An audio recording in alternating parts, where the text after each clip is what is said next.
खासदार वर्षा गायकवाड आपल्यासोबत आहेत। ताई काय सांगाल, पोलीस आयुक्त कार्यालयात आलेत, भेट घेतली, काय चर्चा झाली नेमकी? पोलीस आयुक्त कार्यालयात आम्ही भेट घ्यायला आलेलो, तर देवेंद्र भारतीजी यांनी नवीन नियुक्त म्हणून पोलीस आयुक्त म्हणून त्यांची नियुक्ती झाली, त्यामुळे त्यांची भेट आम्ही घेतली। त्याचबरोबर आज मोठ्या प्रमाणामध्ये धर्मकारण राजकारण एकत्र करण्याचा काही मंडळी प्रयत्न करत आहेत।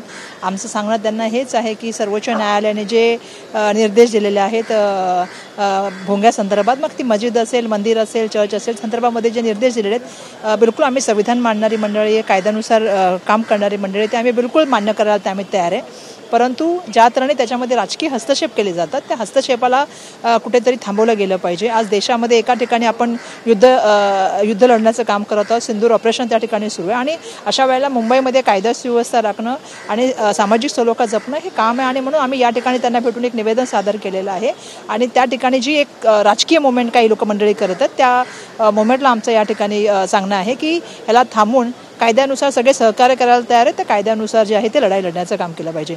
मला एक गोष्ट नम्रपणे सांगायला पाहिजे की जैन मंदिर असेल किंवा मंदिर मस्जिद असेल, बौद्ध विहार असेल किंवा त्या ठिकाणी सिख मंदिर असेल, आम्ही सातत्याने त्यांच्या बाजूने उभं राहण्याचं काम केलेलं आहे, प्रश्न मांडण्याचं काम केलेलं आहे। शेवटी ह्या लोकांच्या भावना आहेत, जे लोकांचं प्रेम म्हणा किंवा लोकांची आस्था म्हणा त्या ठिकाणी असते, आणि अशा ठिकाणी ज्या ज्या वेळेला प्रश्न येतात त्यावेळी तिथे उभं राहण्याचं आम्ही काम केलेलं आहे। आजही आम्ही एक जिव्हाळ्याचा आणि एक श्रद्धेचा प्रश्न या ठिकाणी घेऊन आलेलो आहोत, आणि त्या संदर्भामध्ये कायदा आणि संविधान आम्ही मांडणारी मंडळी आहोत। येणाऱ्या काळामध्ये ते सुद्धा आम्ही करणार, पण ते करत असताना त्या ठिकाणी एक सहकार्याची भूमिका असली पाहिजे, आणि कायदा सुव्यवस्थेबरोबरच एक ठिकाणी काय म्हणतात स्मूथ काम व्हायला पाहिजे ही अपेक्षा केली, आणि त्याप्रमाणे आम्ही त्यांना त्या ठिकाणी सांगितलेलं आहे। दुर्दैवाने एका ठिकाणी जातीयतेचं राजकारण निर्माण करायचं, धर्मतेचं राजकारण निर्माण करायचं, हिंदू वर्सेस मुस्लिम त्या ठिकाणी निर्माण करायचं, आणि मुंबईमध्ये आपण बघतो मोठ्या मोठ्या जमिनी एका मोठ्या व्यापाऱ्याला देण्याचं काम चालू आहे। आता ह्याचं टेंडर पण निघाले, म्हणजे देवनाशी जमीन पण दिली, आता कचरा उचलण्याचं जे 2100 करोडचं कॉन्ट्रॅक्ट आहे ते पण त्यांना देण्याचं काम चाललेलं आहे। कधीतरी माझं भाजपच्या मंडळींना सांगणे की तुम्ही अदानीवरती पण बोला,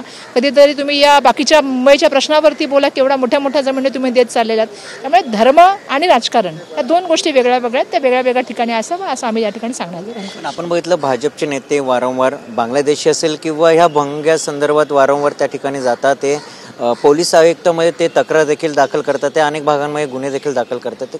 मला एवढंच सांगायचं आहे ना की त्यांनी जे आहेत ना इतर प्रश्नावर सुद्धा कधीतरी बोललं पाहिजे, महाराष्ट्रामधल्या कायदा सुव्यवस्थेवर बोललं पाहिजे।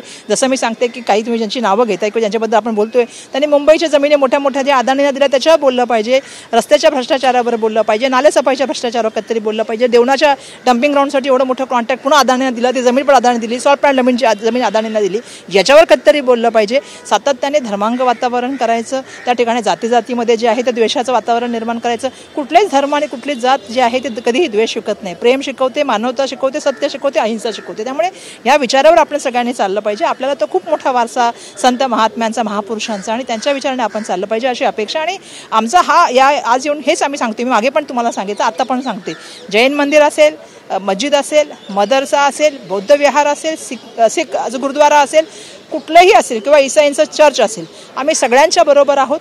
आम्ही सगळ्यांना शेवटी सामाजिक सलोखा आणि धर्माची एकता जोपर्यंत येणार नाही, तोपर्यंत अखंडता राहणार नाही, तोपर्यंत हा देश पुढे जाऊ शकत नाही। त्यामुळे राजकारण करणाऱ्या मंडळींनी धर्मकारणामध्ये येऊ नये असं माझं त्यांना नम्रतेचं आव्हान आहे। धर्मकारण करणारी मंडळींशी पोलीस त्या ठिकाणी बोलतील, आणि तिथल्या लोकांशी चर्चा करून जे सर्वोच्च न्यायालयाचे जे निर्णय आहेत त्याला कशा तऱ्हेने हळूहळू सहकार्य करून कसं करता येईल हे काम करतील।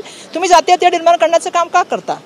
दुर्दैवाने जातीयता आणि सामाजिक सलोखा बिघडवण्याचं काम सातत्याने महाराष्ट्रात होते, आणि ते बरोबर नाही। माझं मुख्यमंत्री महोदयांना सांगणं आहे की महाराष्ट्राची सामाजिक बांधिलकी जपा, महाराष्ट्राचा सामाजिक न्याय जपा, आणि महाराष्ट्राची सलोखा जपा, एवढंच मला त्या ठिकाणी सांगणं आहे। आपण जर बघितलं छगन भुजबळ यांनी मंत्रिपदाची शपथ घेतली, कसं पाहता ह्याकडे? कारण की कुठेतरी छगन भुजबळ नाराज होते, आणि आता नाराजगी त्यांची दूर झाली कारण की आज शपथ घेतली। नाही, मला माहीत नाही की मागे का घेतला नाही, आणि आता मला कळलं नाही की पुन्हा का घेतलं। त्यामुळे ते त्यांच्या पक्षामधला अंतर्गत निर्णय।